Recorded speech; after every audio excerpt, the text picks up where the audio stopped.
अगर आप 11th class के आर्ट्स सब्जेक्ट के स्टूडेंट्स हैं और अर्थव्यवस्था का पेपर देखना चाहते हैं तो आपको किसी और वीडियो पर जाने की आवश्यकता नहीं है, क्योंकि मैं जो जानकारी आपको यहाँ पर दे रहा हूँ किसी भी वीडियो में आपको ये रियल जानकारी नहीं बताई जाएगी। सभी आपको फर्जी और फेक इन्फॉर्मेशन दे रहे हैं। मैं आपको यहाँ पर जो इन्फॉर्मेशन दे रहा हूँ उसमें 1% भी कोई भी आपका फेक नहीं रहेगा। आपको मैं बता दूं, इस वीडियो में आपको लीक पेपर की, वायरल पेपर की सभी जानकारी आपको मैं यहाँ पे दूंगा। अगर आप मेरे पर्सनल टेलीग्राम ग्रुप में ज्वाइन होना चाहते हैं तो उसके लिए आपको मोबाइल नंबर कमेंट करना होगा। आप वहाँ नंबर कमेंट करते हैं तभी आप ऐड हो पाएंगे, क्योंकि इसकी कोई भी लिंक आपको नहीं मिलेगी।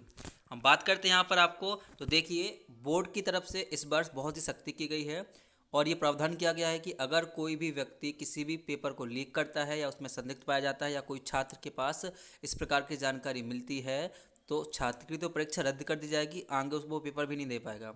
और जो कोई भी इसमें संलिप्त पाया जाता है उसको 10 वर्ष की सज़ा का प्रावधान इसमें दिया गया है।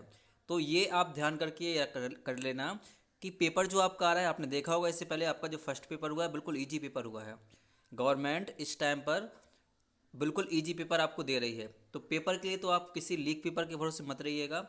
और जो वायरल पेपर होते हैं आपने देखा होगा कि कहीं किसी चैनल पे आ रहा है, कहीं किसी पे चैनल पे आ रहा है, तो जो भी वायरल पेपर रहते हैं वो आपको सब मेरे टेलीग्राम चैनल पे मिल जाएंगे, तो उसमें आप ऐड हो जाना। कोई भी एक पैसा भी आपको चार्ज नहीं देना है। हम बात करते हैं कि इस वीडियो में क्वेश्चन कौन कौन से रेडी कर लें। तो मैं जो आपको क्वेश्चन यहाँ पे बता रहा हूँ, इन क्वेश्चन में से 90 से 95% क्वेश्चन पेपर में आपको देखने के लिए मिलेंगे। मैं आपको ये बात अपने एक्सपीरियंस के बेस पे बता रहा हूँ, तो आप ध्यान से इन क्वेश्चन को देख लीजिएगा और किसी भी फर्जी फेक पेपर के भरोसे मत रहिएगा। अगर कोई पेपर आता है तो उसकी जानकारी आपको मेरे टेलीग्राम ग्रुप में गारंटी से मिल जाएगी। चलो देखते हैं हम। तो ये ऑब्जेक्टिव रहेंगे कि आंकड़ों के वर्गीकरण का पहला कदम कौन सा होता है, इसके पश्चात माध्यिका को क्या कहा जाता है, देश में नीति आयोग का गठन कब हुआ था, हरित क्रांति के जनक कौन है, राष्ट्रीय आय में सतत और दीर्घकालिक वृद्धि किसकी विशेषता है। ये इंग्लिश मीडियम वालों के लिए रहेगा। नेक्स्ट देखिए यहाँ पर रिक्त स्थान रहेंगे। खाली स्थान में निवेश मानव पूंजी का प्रमुख स्रोत है। नाबार्ड की स्थापना कब हुई थी। चीन में जो ग्रेट लीप फॉरवर्ड अभियान है वो कब शुरू हुआ था। ये तो क्वेश्चन पेपर में आने आना, गारंटी से आना, जैसे आपका समांतर माध्य का हुआ, माध्यिका का हुआ, और एक ये वाला क्वेश्चन गारंटी से आने वाले क्वेश्चन है। रिक्त स्थान के बाद हम देखते हैं सही जोड़ी रहेंगी। इनको आप स्क्रीनशॉट लेकर के नोट करके आप ध्यान से कर लीजिएगा।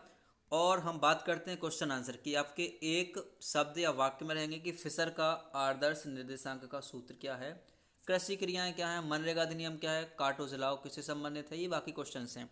देखिए अगर ये सभी क्वेश्चन आप अपने पीडीएफ में चाहते हैं तो आपको ग्रुप में मिल जाएगा, आप इसके लिए निश्चिंत रहिएगा। क्वेश्चन आंसर की हम बात करते हैं तो आपका जो क्वेश्चन आंसर रहेगा, फर्स्ट क्वेश्चन से स्टार्ट करते हैं कि अर्थशास्त्र से आप क्या समझते हैं। सांख्यिकी के दो कारण बताइए। प्राथमिक समांक क्या है। द्वितीयक आंकड़ों के क्या स्रोत हैं। समंकों के वर्गीकरण से क्या आशय है।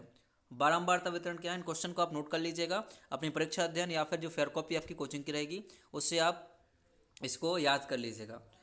समांतर माध्य के खंडित श्रेणी में सूत्र बताइए। इसके बाद लिखा अपकरण से क्या समझते हैं। लॉरेंज वक्र के दो गुण। बाजार अर्थव्यवस्था का अर्थ बताइए। तृतीय के क्षेत्र के उदाहरण लिखिएगा। नागपुर योजना क्या है। हरित क्रांति से क्या आशय है। निर्धनता रेखा क्या है। मौसमी बेरोजगारी से आप क्या समझते हैं। ग्रामीण विकास से आप क्या समझते हैं। कृषि विपणन क्या है। इन क्वेश्चंस के अलावा ये रहेंगे आपके 4 नंबर 3 नंबर के क्वेश्चन।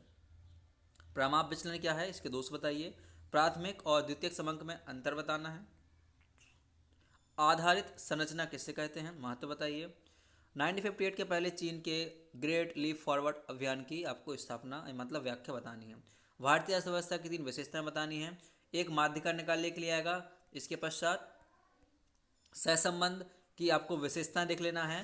ब्रिटिश शासन का भारतीय अर्थव्यवस्था पर क्या प्रभाव पड़ा। भारत में निजीकरण के उपाय बताइएगा। तो इन क्वेश्चन को आप ध्यान से कर लीजिएगा। और जो कोई भी पर्सनल ग्रुप में ऐड होना चाहता है केवल अपना नंबर कमेंट कर दीजिएगा, आपको वहाँ पर ऐड कर लिया जाएगा।